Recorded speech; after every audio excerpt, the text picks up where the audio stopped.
বাবা, আজ তুই এত সকালে চলে আসলি, কি হয়েছে তোর?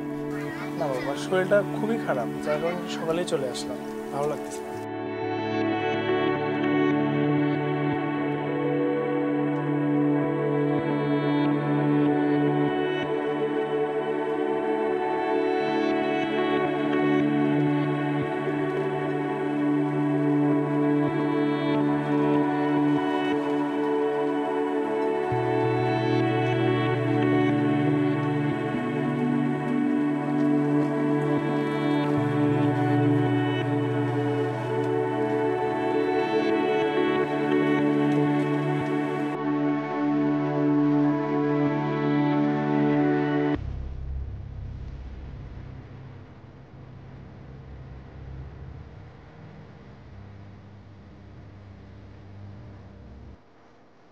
বাবা, কি খাইছো তুমি?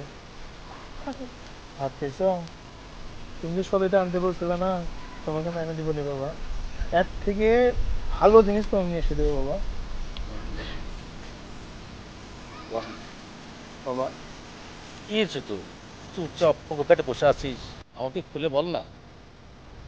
আসলে বাবা কিছু হয়নি। আমার তুই কি বোকা পাইছিস? আমি কিছু বুঝি না, বল তো তোর কি হয়েছে? না বাবা, আমার কিছু হয়নি। কি হয়েছে? তোর অবশ্যই কোনো সমস্যা হয়েছে, আমাকে খুলে বল।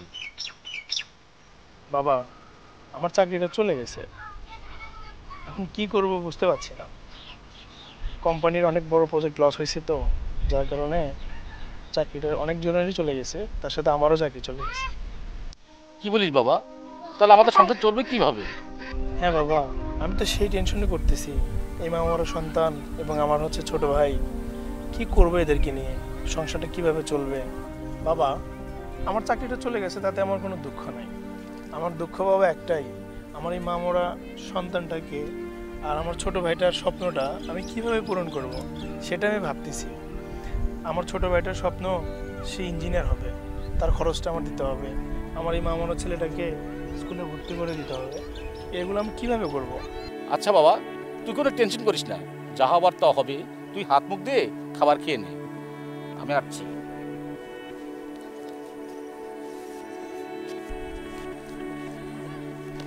বাবা, এটা আবার সাব্বিরকে বলো না। সাব্বির আবার পড়াশোনা বাদ দিয়ে টেনশন করবে। তুমি বাসায় যাও, আমি আসতেছি। বাবা, এভাবে আর কতদিন? আমি একটা সিদ্ধান্ত নিছি এবং পাশে এনজিওর সাথে একটু কথা বলছি। তারা আমাকে কিছু টাকা লোন দিতে চাইছে। সেই লোনটা নিয়ে আমি একটা অটো রিক্সা কিনবো। অটো রিক্সা কিনে সেই অটো রিক্সাটি চালায় আমি সংসারটা চালাবো। এবং আমার যে ছোটো ভাই পড়াশোনা করতেছে, তার ইঞ্জিনিয়ারিং যে স্বপ্নটা, তার স্বপ্নটা আমি পূরণ করব। আর আমার মা মরা ছেলেটা, তাকে স্কুলে ভর্তি করাই দিব। কি বলো বাবা? তুই যে অটো চালাবি, সাব্বির যদি কিছু বলে? না না বাবা, সাব্বিরকে এগুলো বলার দরকার নাই। ও তো ঈদের ছুটিতে এমনি আসবে, তখন ওকে ডাক দিয়ে নিয়ে বসে বোঝায় বলবো নি। এখন ওকে এগুলো কিছু বলার দরকার নেই। আচ্ছা বাবা, যেটা ভালো বুঝিস সেটাই কর। আচ্ছা বাবা, ঠিক আছে, তাহলে আজকে আমি উঠি, আমি একটু বাজারে যাব।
কিন্তু আমি ভালো লাগছে তুমি তো কি চল করে কি করবে না মামা দুইটা সব করি ঠিক আছে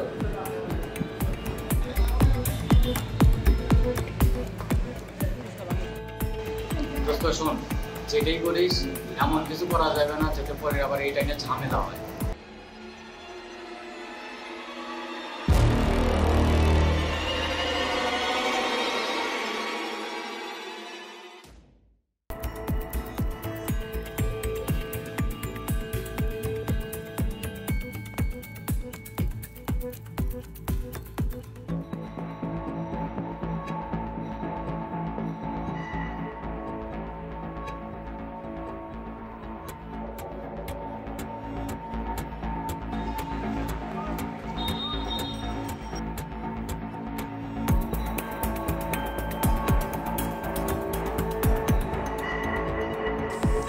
এ দোস্ত ফাঁকা উঠা গেল আমি তো ফাঁকা ঢুকে চল এটাই ধরি চল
দেখেনি তো না না না দেখো না ভাই জোরে যাও আরো জোরে যাও যাচ্ছি দাঁড়া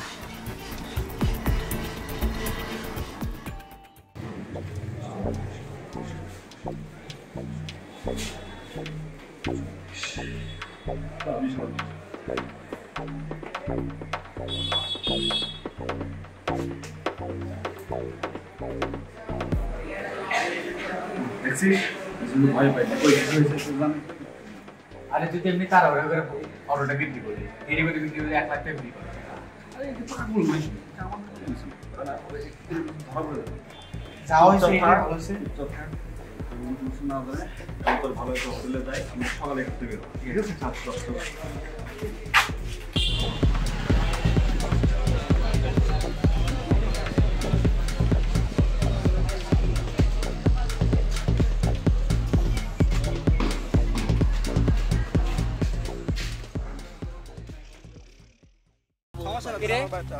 তোর বাসায় এত লোকজন কেন অনেক লোকজন কি হয়েছে তাই তো আরে কিছু হয়েছে নাকি রা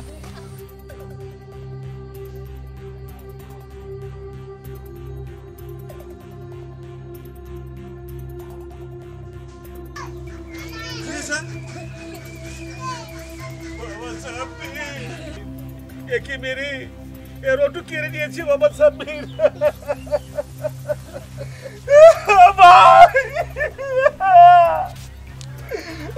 ভাই তুমি আমাদের সারা চলে গেল ভাই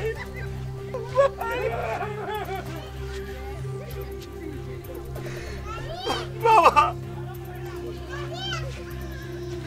তুমি আমাদের শাস্তি দাও বাবা বাবা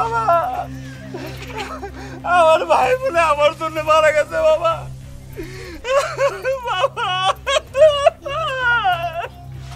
ও ভাই ও ভাই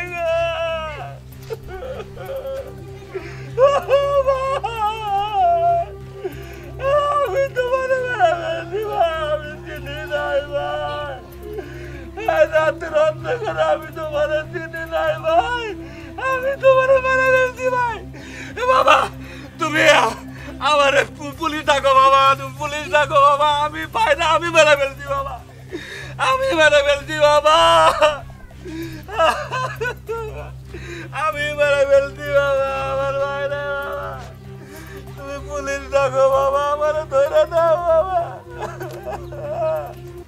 আমরা লোভের বশবর্তী হয়ে নিজেদের সামান্য লাভের জন্য অন্যের অনেক বড় ক্ষতি করে ফেলি, কিন্তু একবারও চিন্তা করে দেখি না এই ক্ষতিটা নিজের হলে কেমন লাগতো। তাই কোনো অন্যায় কাজ করার আগে আমাদের একবার হলেও ভাবা উচিত, অন্যায় করে নিজেদের হয়তো সামান্য লাভ হবে, কিন্তু অপর প্রান্তের যে ক্ষতি হবে সেটা অপূরণীয়। তাই আসুন আমরা ভালো কাজ করি, মনের ভেতরের কুমন্ত্রণায় আমরা যেন কোনো অন্যায় কাজ না করে বসি।